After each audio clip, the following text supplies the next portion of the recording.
আমি আপনাদেরকে বাংলাদেশের একটা দৃষ্টান্ত দিই। আপনারা হারিকেন দেখছেন? এখন তো হারিকেনের চল উঠে যাচ্ছে। 2-4-10 বছর পরে এই দেশে আর হারিকেনই থাকবে না, যেতে হবে জাদু করে। ঠিক, আমাদের উচিত বাংলাদেশের সংস্কৃতি গুলোকে কি করা, ধরে রাখা, সংরক্ষণ করা। আমরা শুধু ব্যস্ত হয়ে গেছি পহেলা বৈশাখ নিয়ে। মনে হয় পহেলা বৈশাখ পালন করলাম, সংস্কৃতি রক্ষা হইল। ওখানে তো সংস্কৃতির নামে অপসংস্কৃতি ঢুকতেছে। এদেশের মানুষের চিরাচরিত যে অভ্যাস, দৈনন্দিন জীবনযাপন, ঠিক না? এগুলো সংস্কৃতি। এগুলো কি সংস্কৃতি? তা হারিকেন দেখছেন, সন্ধ্যার সময় আগুন ধরালো,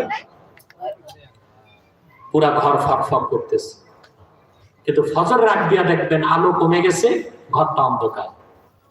এটা হয় না? জি হয়। কিন্তু আপনি সন্ধ্যায় যে আগুনটা ধরাইছেন, ফজর পর্যন্ত আগুন তাই থাকে, মূল আগুনটা বাড়েও না কমেও না। চিমনিটা কালো হয়ে গেছে, এই জন্য আলো কমে গেছে। চিমনি পরিষ্কার করলে আলো বেড়ে গেল।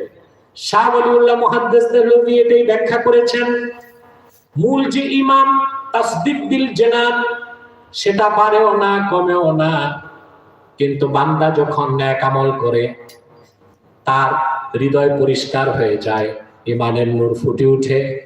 আর যখন সে গুনার কাজে লিপ্ত হয়, তার অন্তরটা অপরিচ্ছন্ন হয়ে যায়, ঈমানের নূর কমে যায়।